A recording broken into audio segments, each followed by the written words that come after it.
Hello and welcome to Newswire. I'm Ayza Omer. Now we're at the end of 2018 and a lot of you are probably preparing for the new year, the world over, penning down maybe your thoughts for the year ahead or your new year resolutions. Maybe some of you are trying to exercise more in 2019, travel more, eat healthier. This year has seen some wonderful achievements in all fields. NASA's $800 million probe successfully landed in Mars after a very long journey. There have been many medicinal breakthroughs, promising in some cases, complete recovery from life-taking disease like cancer. And at the same time, on a global perspective, what we've seen is that extreme poverty is at its lowest level in recorded history. Over the last 3 decades, more than 1 billion people have lifted themselves out of extreme poverty. And about half of the world's countries have reduced extreme poverty to below 3%. But on the other side of the divide between achievements is a rather sordid picture of humanity. Today, there are 65 million refugees globally who have left behind their homes, their lives, their belongings, and are barely surviving in subhuman conditions. Every minute, 24 people around the world are forced to flee their homes. That's 34,000 people a day who leave everything behind in the hope of finding safety and a better tomorrow for themselves, for their children. Whether it is Yemen or Syria or Gaza or Kashmir, this fight continues against the better sense of world leaders for land or for regional dominance, for power. Whatever the reason, it blindly fights a war over the bodies of innocent children, babies, unarmed mothers and helpless elderly. Have we run out of empathy and better sense? Or has the escalating humanitarian crisis immunized regional powers in their fight for dominance? Here, I would like to welcome our guests to try and make sense of this madness. Dr. Emmanuel Navon from Jerusalem, who's joining us. If you were to summarize what 2018 meant for you, in light of what has happened in Gaza, how would you portray it? Well, Gaza is first and foremost a tragedy for its inhabitants because they're ruled by a ruthless and terrorist organization, Hamas, recognized as a terrorist organization by most of the world community.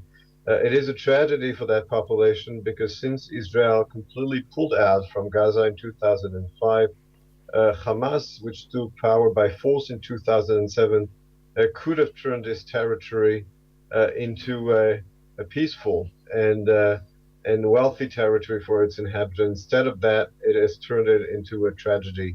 Of course, there is also the blockade imposed by both Egypt and Israel, but this is a military blockade that has been recognized as legal and legitimate by the UN, by the Palmer Commission, in order to prevent the entry of weapons from Iran to the Gaza Strip. But I think it is time for the world community to help Gazans, Israel, and Egypt to try and find a solution for this territory for the benefit of its inhabitants. And I think that Egypt also has a huge responsibility because obviously the population of Gaza, which is about 2 million, cannot be incorporated into Israel. It would have to be incorporated in some manner within Egypt and the Sinai Peninsula. But in order for the Gaza Strip to be open to the world, we need to make sure that Hamas is not going to import weapons that are going to threaten the Israeli population, as they have been doing for the past 10 years. And here I would like to welcome our second guest, Ms. Naima Majur, who's joining us as a political analyst from New Delhi. Ms. Naima, welcome to the show. Let's talk a little about Kashmir. Moving further east from Gaza, we see a very similar situation over there. Occupied forces within Kashmir have continuously claimed that the civilian unrest there is highly saturated with insurgents, hiding behind innocent people protesting and targeting Indian police and army. Yeah, I mean, we have seen this year, 2018 has been the most volatile year in Kashmir. We have seen many young people joining militancy, taking gun into their hands, We have seen many civilian killings this year. And the most important thing which happened this year was that the government of alliance government of BJP and PDP fell because BJP withdrew support, and after that we have seen increase in militant activities as well as in the encounters from the Indian security forces, which resulted in most of the civilian killings. And then we have seen most of the houses where the security forces set ablaze, where they think the militants were hiding. And then the people going to these encounter sites, raising slogans and protesting against the killings, which resulted in the most of the pallet victims today. We have more than 13,000 pallet victims. Hundreds have lost both sight of both their eyes. Politically, the situation very volatile. And then economically, we have seen in the Kashmir this year has been the worst year because there was tourism was total collapse, tourism industry.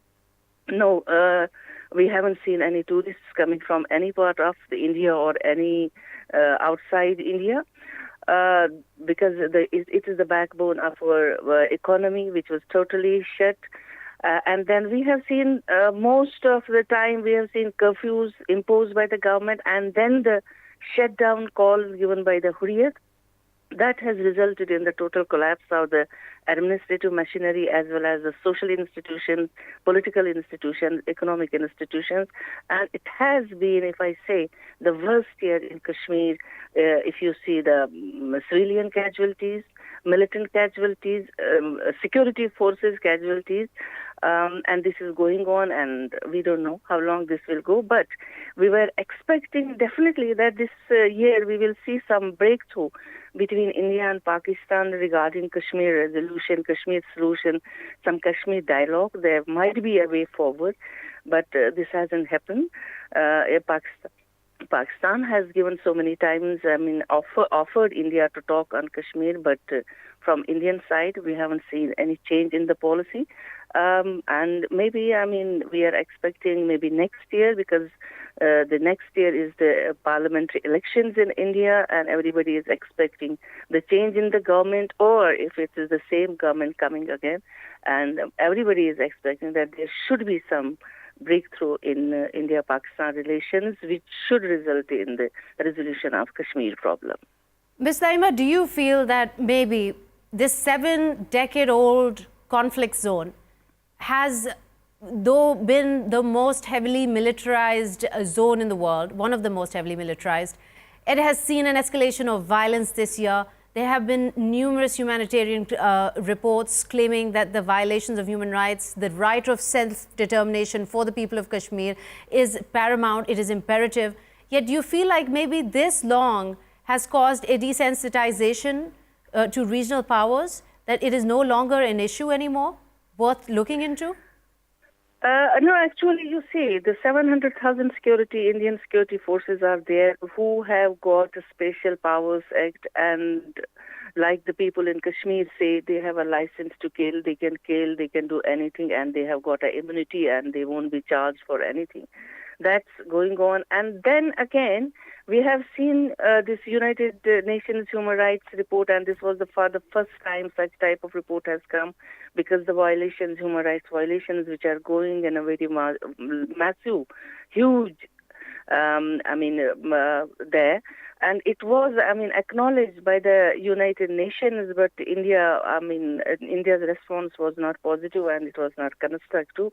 But I don't think this issue is totally, alien to international community, or they have become insensitive. There are some countries in the international community which are, taking interest in the Kashmir situation now, because everybody thinks that this is not a issue which is related to India and Pakistan. The whole region is involved in this, and more than 1.5 billion people are involved in this, which is, taking toll on the whole population. So I think international community needs to take much interest and needs to get it resolved, because otherwise it's not only Kashmiris are suffering, it's also India and Pakistanis are suffering from this because of the poverty and everything, because of the defense industry, huge budget on these industries. So I think this time the international community has started to take a little bit of interest in this problem. That's why we are seeing and some reports in the British Parliament recently, and we have seen some reports coming from US as well. And I'm sure that international community will have and will take much interest in resolving this issue so that it will be a relief to the whole subcontinent and to the whole region as well. And it will, scale down this militancy wherever it is. Because I think the main why militancy is there, why young boys are joining this these activities and they are taking gun. If you have to stop this, I think the international community will have to take an active part and try to get it resolved between two countries. Thank you so much, Ms. Naeem. Dr. Emmanuel, coming back to you, as you heard our guest also talking about maybe possibly a desensitization or not, maybe what we need really is more focal attention on this region. But times like these, it's the end of the year, it's time of Christmas, there's a lot of merriment around, but this is going to be another year where the minority or Christians in the Gaza Strip will not be able to join their families in celebrations in the West Bank as Israeli forces take siege of the Strip. Now, in moments like these, isn't this a very good time to hold fire and increase sort of a friendly sentiment in hopes of encouraging peace in the region? No, the only country in the Middle East where Christians are free to practice their religion is Israel. And it is the case in Nazareth, but even in Bethlehem, which is under the control now of the Palestinian Authority since 1995. Unfortunately, there has been a huge decrease in the Christian population under the government of the Palestinian Authority. By contrast, within Israel itself, there has been an increase of the Christian population. And as I said, it is the only country in the Middle East where Christians are thriving and are free to practice their religion. Now, when it comes to Bethlehem and the Gaza Strip, these are two separate territories. There is the West Bank and there is the Gaza Strip. By the way, this is in a way remindful of the territorial separation that you have in India between Bangladesh and Pakistan, which used to be one country. Same thing with the Gaza Strip and the West Bank. They're two separate territories. And the reason why it is impossible for those territories to connect is because if they do, then Israel itself would become disconnected. Obviously, Israel would be more than willing to have some of the Palestinians from the Gaza Strip who are Christian to visit Bethlehem. But first of all, the Christians of Gaza have nearly disappeared under the regime of Hamas that represses the Christians. And the second point is that precisely because Hamas is a terrorist organization, is a violent organization, it's nearly impossible for Israel to let anybody from the Gaza Strip to enter Israel and to reach the Bethlehem celebrations. We wish we could do it, but for this to happen, we need the Hamas government to be replaced by a government that would serve the interest of the population in the Gaza Strip and that would stop, prosecute and discriminate against the Christians, as it has been doing, unfortunately, for many years. Okay, here I'd like to one more guest, Mr. Hassan bin Imran. He's a political analyst joining us from Istanbul. We are talking about, Mr. Hassan, how the situation in the Gaza Strip has deteriorated, especially in 2018, demanding special humanitarian attention from world leaders across the world. How do you see it in your view, and where do we go forward, and what does 2019 look like? The image actually is getting darker every day. There is nothing that seems to be improving in Gaza after more than 10 years of the siege that has been imposed by the Israeli authorities on Gaza. The humanitarian situation seems nothing like positive. It is very bad. It is deteriorating every day. Now, previously people were talking about 4 hours of electricity. Now they're talking about no electricity at all sometimes. People are talking about polluted water. People are talking about no medicine. People are talking about constructing and building the buildings that have been destroyed in 2008 by Israel. Not about the ones they destroyed afterwards. Still, the ones who were destroyed 10 years ago by the Israeli air forces has not been constructed yet. So the situation is very negative, unfortunately. Many factors have tried to work on reaching some reasonable solution that can improve the life of people right there, but Israel seems very determined about continuing this siege and making it something unbearable by the Palestinians, so they regret their own choices. Mr. Hassan, do you see, in your opinion, does maybe the humanitarian side of this conflict doesn't hold any importance anymore? I mean, there are over 100,000 people dead already, Palestinians in this conflict, 12,000 Israelis. And day by day, as the march goes on, as civilians take to the streets and protesting, demanding their homes back, the death toll rises. Do you see that maybe we have become immune to what is happening, and in the end of the day, it is just a power play between regional powers? Unfortunately, it is not just a power play between the regional powers. Israel has a major role in it. Israel is influencing the most important decision in this issue, which is the American decision. The American decision is imprisoned by the Israeli influence in a way or another, if we can say it. So it's not just regional powers. Israel is a very important factor in this problem. Unfortunately, everyone is, as you mentioned, is going immune to what's going on. We hear of the news every day with having this feeling of indifference to what's going on. But the thing is, everyone is neglecting that any people on earth would have their own limits. The Palestinians have tried all kinds of solutions.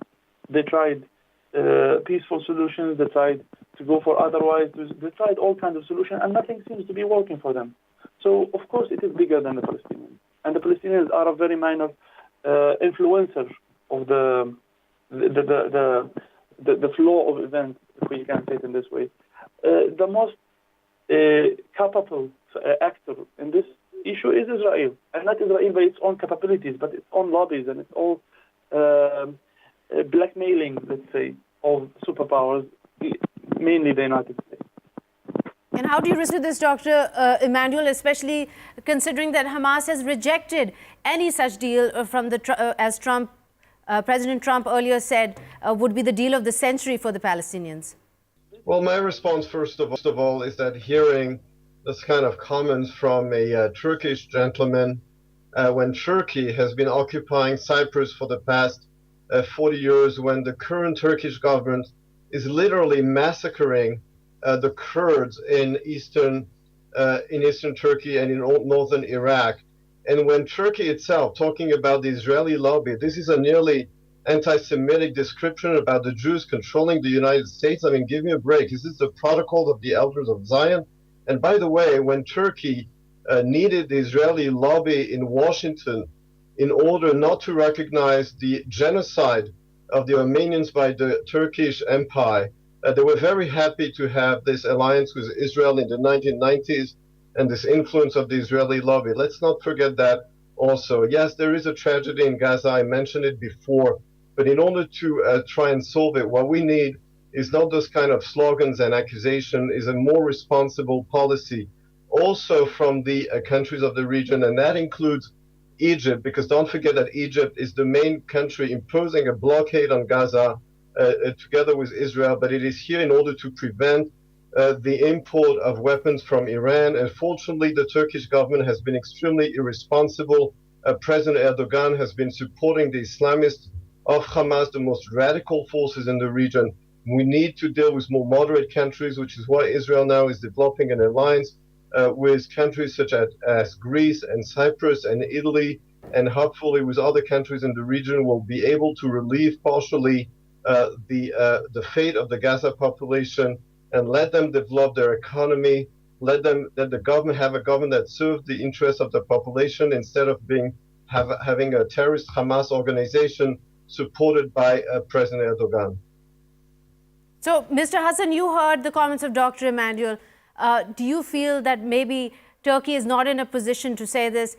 And if it isn't, What about the rest of the world? Why is there such an ominous silence from the international community on what is happening? Is it really just the allies that are behind Israel that have more dominance in the region? Or is it just because they're occupied in their own wars and conflicts? Okay, thank you. Actually, first of all, I find it a little bit funny that Turkey has been put into this discussion. So it's basically difficult to defend the actions of Israel. So it's easier and it's best just to look for any other enemy and another. So once it's Hamas, once it's Turkey, once it's, I don't know, you come up with this ISIS or something. So every time we have to find this scapegoat or like this, I don't know, any imaginative creature that has to be the bad guy in order to run away from defending the actions of Israel. You can just admit Israel is a monster. That's very clear. Now, speaking of Turkey, I don't think that Turkey is in any way able to change the course of events in Palestine. Turkey does not have any influence with Israel. The Palestinians, again, even if Turkey can, let's say, push them towards a certain direction, the Palestinians are not the major actor in this issue. As I mentioned again, the Palestinians are the subjected people in this case. They are not the superpower. They are not even the regional power or a power in that sense. All Palestinians have is just small factions here and there, a municipality called a state under occupation in West Bank. So Palestinians are not a major influencer in this case. Turkey is not in a place to be able to influence the flow of events. As for the international community, it's not just that they are over-consumed and let's say, busy with their own problems. Of course, the Palestinian issue influences them, as we saw in the Syrian crisis lately. 1 million refugees have migrated into Europe, for example. So Europe, or the international community in general, are very aware of the importance of this issue on the international peace and security. Yet, they are, in a way, let's say, unable to have stronger positions. Many people have spoken on, and Haaretz, by the way, have mentioned this many times, anticipating a wave of European recognition of the Palestinian state. Okay, Mr. Hassan, I'm sorry to cut here. This is all the time we have right now. Thank you so much for joining us here in Newswire. And thank you, Dr. Emmanuel. With this, we'll take a quick short break and we'll be right back.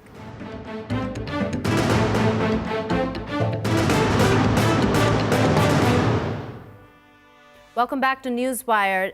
Let me welcome my guests now. One is from Istanbul, an expert on Syria, Mr. Yusuf Erim, a political analyst. And the other one is a Yemeni expert, a journalist from Michigan, joining us all the way from the other end of the world, Mr. Yusuf Mawry. Thank you so much for joining us here on Newswire. Let me start with you, Mr. Mawry. Now, Yemen, for the past 3 years, this is the Arab world's poorest country and has been wrecked by a bloody war between the Houthi rebels and supporters of Yemen's internationally recognized government. The humanitarian crisis continues to rise. What we've seen by the end of this year are peace talks. First of all, let me ask you, what is your take on these peace talks? And are you hopeful that 2019 is looking up for the Yemeni civilians? I'm hopeful that the humanitarian crisis in Yemen will somewhat be alleviated to a certain extent. If your question was, do I have any hopes that the war is going to end, then based on my opinion, I would say no. And this is precisely what these latest peace negotiations between the Houthis and the government of Abd Rabbu Mansour Hadi are currently discussing. They're discussing the humanitarian crisis, everything that's being put in place, everything that was signed in the Stockholm Agreement last week in Sweden is directed to ending the conflict in the port of Hudaydah so that humanitarian aid can enter the country. Now, the UN Monitoring Committee official, he was in the port of Hudaydah today. He met with officials from both sides, and he basically called on them to respect what he called the hard-won truce. Now, respecting this agreement is going to oblige both parties to first and foremost, come to an immediate ceasefire, withdraw their military forces from the port of Hudaydah, and to also uproot their military manifestations, which are blocking the main roads to the port of Hudaydah, and eventually forming a mutual redeployment coordination committee, which will discuss the conflict in Hudaydah and also in Ta'iz. So The long-term goal is to bring an end to the conflict in Yemen, which has been ongoing for 4 years. But the short-term goal is to alleviate the humanitarian crisis, and that will only come if the war can end in Hudaydah. Both sides of the conflict, they have to redeploy their military forces and come to the negotiation table. Now, just to give a snapshot to our viewers of how bad the situation is, there are about 75% of Yemenis who are in need of humanitarian support. 17.8 million people who do not know where the next meal is coming from.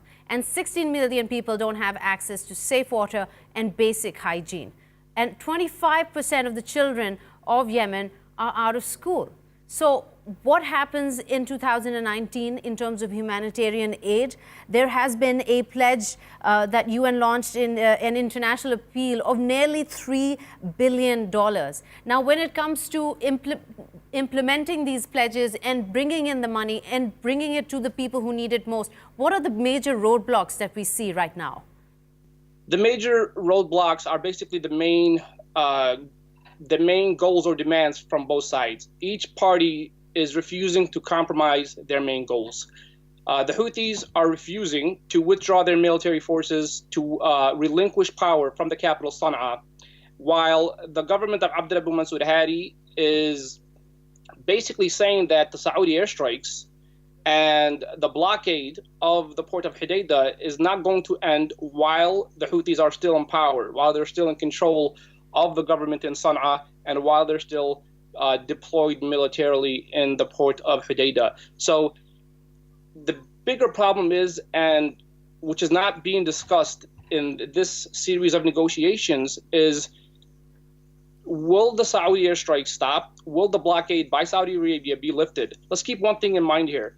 We often forget that the blockade, the humanitarian crisis that's in Yemen, is not because of the conflict or armed clashes that's happening in Hudaydah.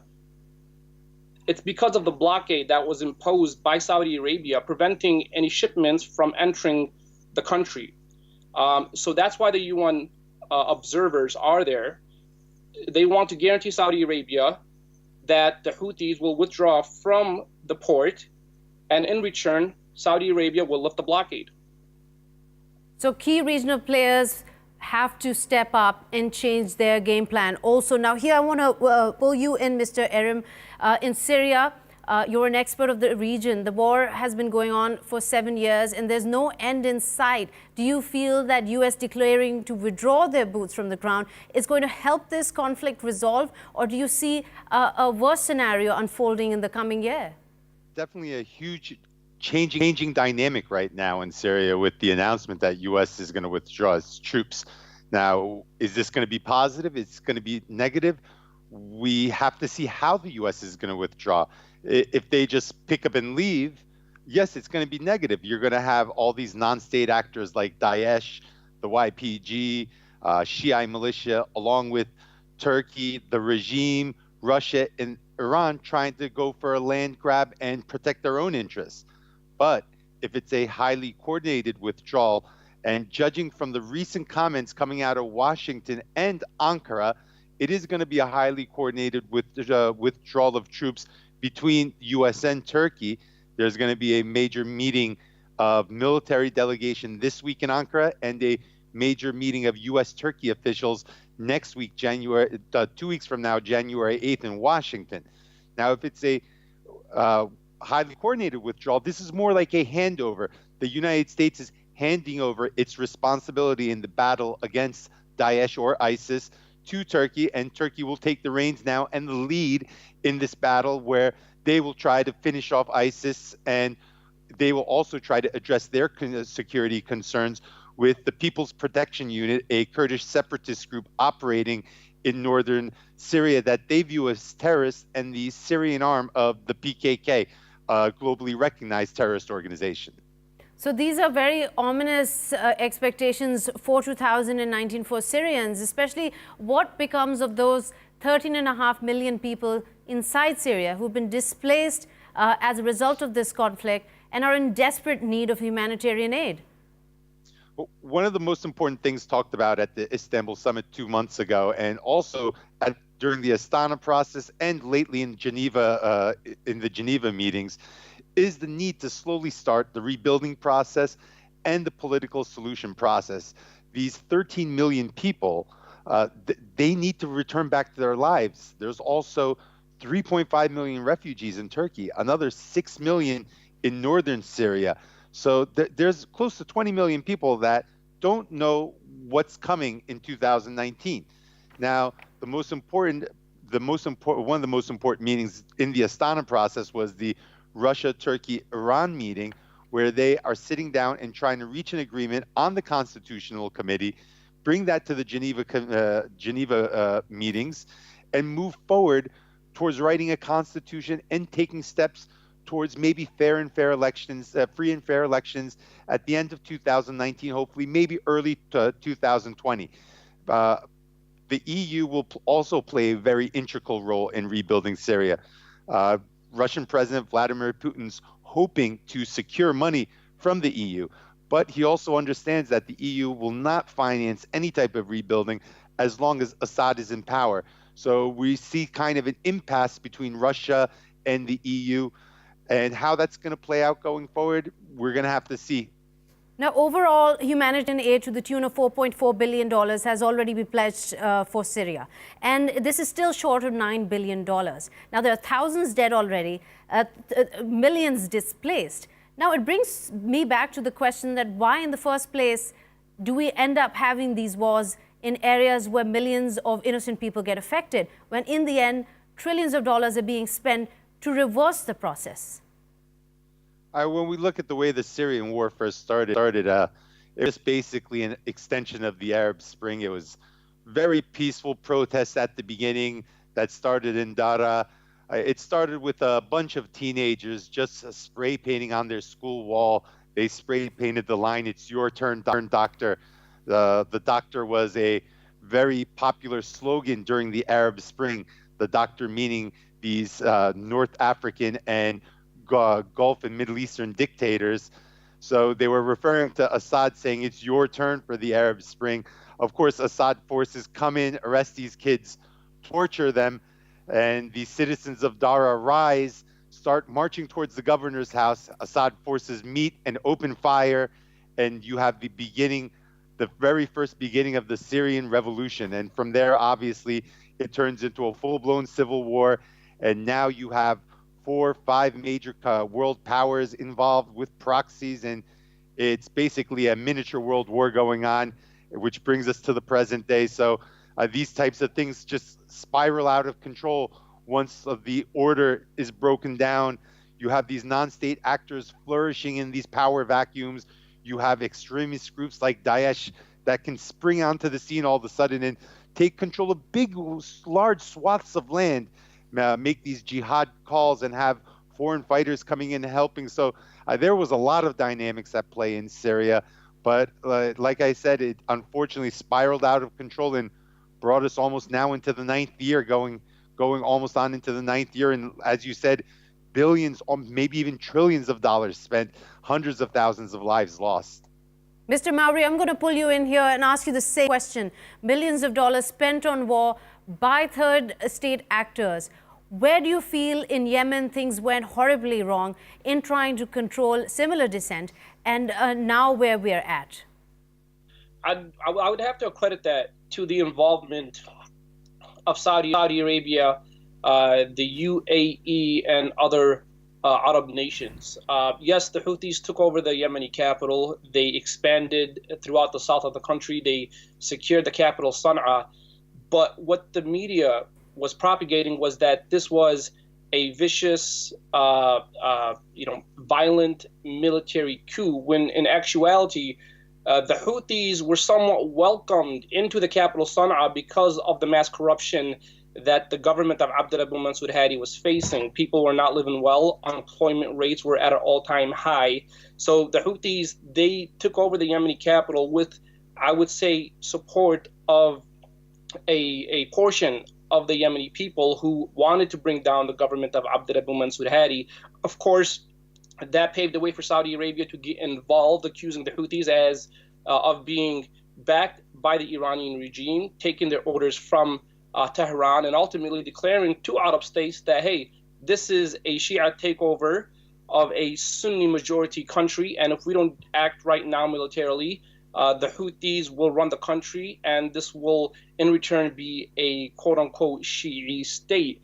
From my experience on reporting on the ground, the Yemeni people in the areas controlled by the Houthis, they don't really pay much attention to this narrative.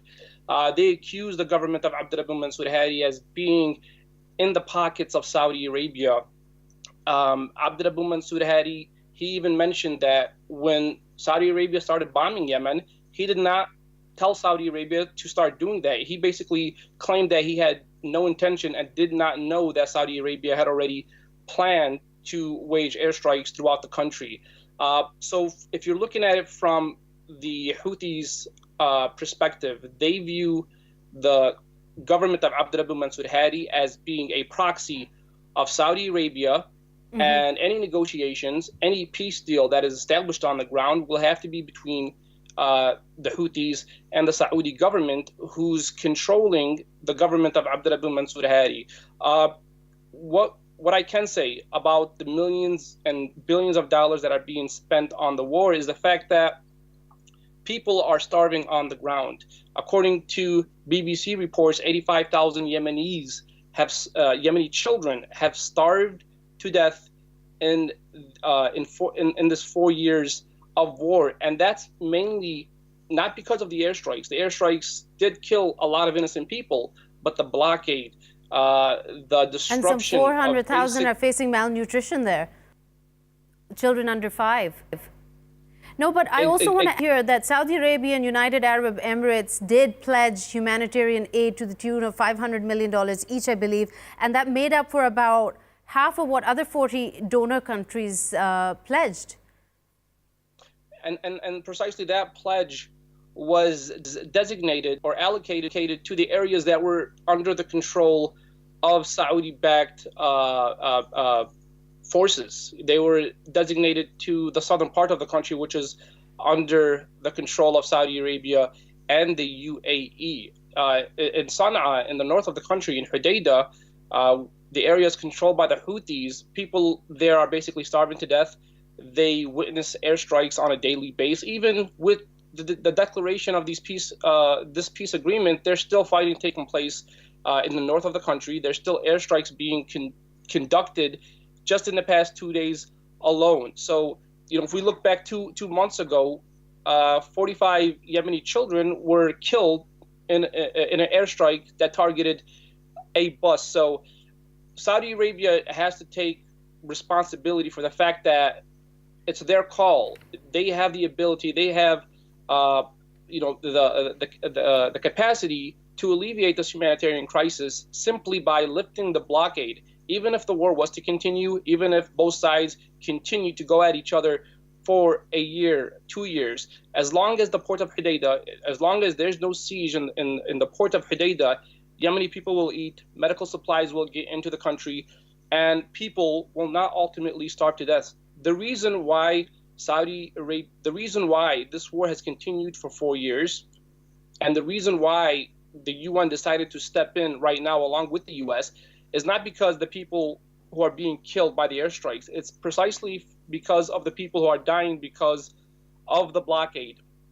Once again, the people starving to death is not a result of the airstrikes and the armed clashes. It's a result of the Saudi and the UAE imposed blockade in the port of Hudaydah. The economy is in a depression. People don't have jobs. People are starving to death. And there's been a rise of internally displaced people who basically have nowhere to go.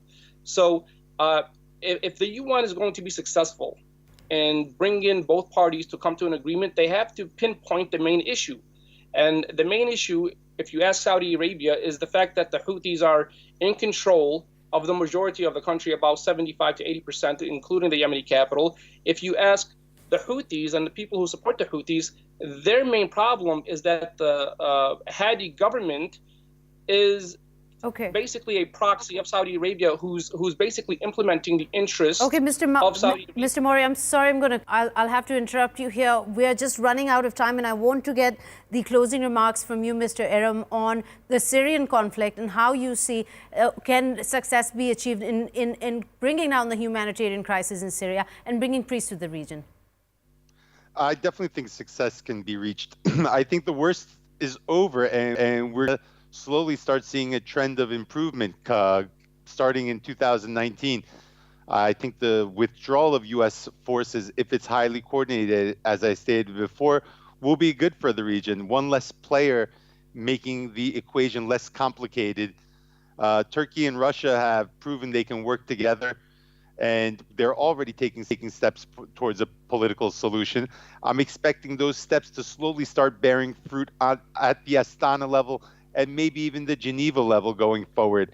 And hopefully a resettlement process can start with beginning with North Syria. And once a resettlement process does start and security is provided to North Syria, then we have to seriously look at what free and fair elections will look like, who will participate, what will happen to Assad. But I believe the worst part of the fighting was over. Is it completely done? No. There's obviously continued elements of Daesh left, small pockets of Daesh, and there's obviously going to be a skirmish now between Turkish forces and the YPG east of the Euphrates River.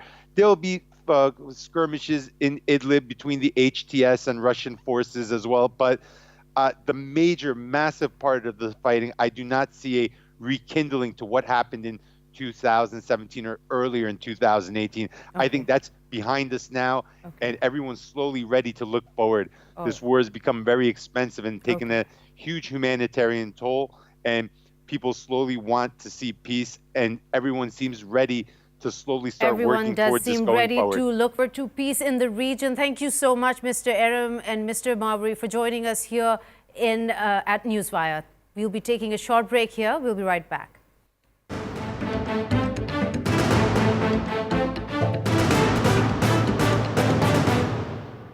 Welcome back. You're watching Newswire. The Armed Conflict Location and Event Data Project in 2018 showed that both the number of new locations experiencing violence and the number of armed actors engaging in violence has gone up since 2017. They've shown that conflict hotspots like Afghanistan, Yemen, Syria, even Kashmir have the highest rates of organized violence and death tolls, with a combined total of nearly 100,000 fatalities reported this year alone. Now, I'd like to welcome two guests who will be speaking from two such hotspots where violence continues to rise. First of all, I'd like to welcome Mr. Wasim Khalid, political analyst joining us from Srinagar. He's an expert on Kashmir. And also Mr. Intizar Khadim, a political analyst joining us from Kabul, who will be talking about the situation in Afghanistan. Mr. Khadim, let's start with you. As the Trump administration has announced the withdrawal of 7,000 troops from Afghanistan and peace talks are underway, how do you see 2018 ending for Afghanistan? Well, thank you very much for having me in the show. Afghanistan in 2018 is witnessing a number of upheavals, a number of developments, violences, and optimism for a better future. 2018 has been an year of a changing history. I'm sure Trump on the first day of January 2018 just started a new era, a new political engagement with Afghanistan, but at the same time, he just recently announced that 7,000 American troops will be leaving Afghanistan and going their homes. We see it from two angles. Number one, of course, the United States cannot stay here forever in Afghanistan because Afghanistan should be a free country with no terrorism, and Afghanistan should not be posing any danger to its regional countries and also to international partners. And the American government would like to ensure that Afghanistan should not be, again, a safe haven for terrorism. That's why they came to Afghanistan in 2001. But at the same time, we see it as a positive step toward ensuring peace, because in UAE conference, when Khalid was meeting with the Taliban persistently asking the United States that they have to be leaving Afghanistan, and after that they have to be starting a peace negotiation with the Afghan government in the United States.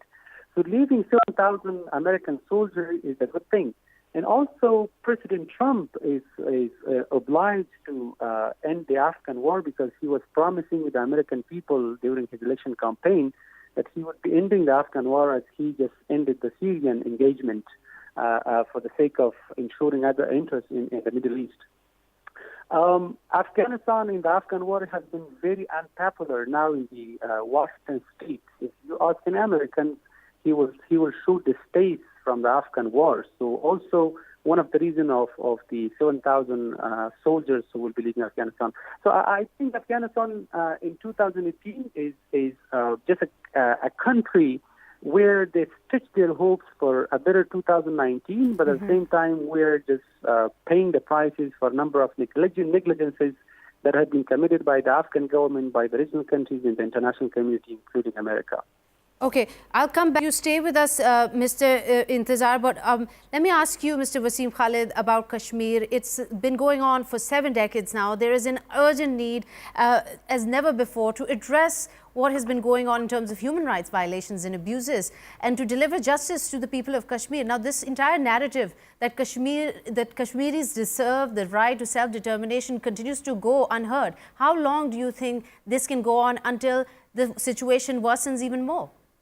Yeah, it has been actually. It's a very sad thing that despite so much immense human rights violations in Kashmir, it's not grabbing the attention of the international community. But as this year, as you might have heard, after 2016, after the killing of the Hizbul Mujahideen commander Burhan Wani, there is a renewed phase of insurgency in Kashmir. And more bloodshed, there has been more bloodshed, there has been more killing and more human rights violations. But if we compare in the post 2001, if you look back in the post 2001 scenario, after the war on terror, there was a complete change in the definition of the right to determination struggles, which were branded as terrorism.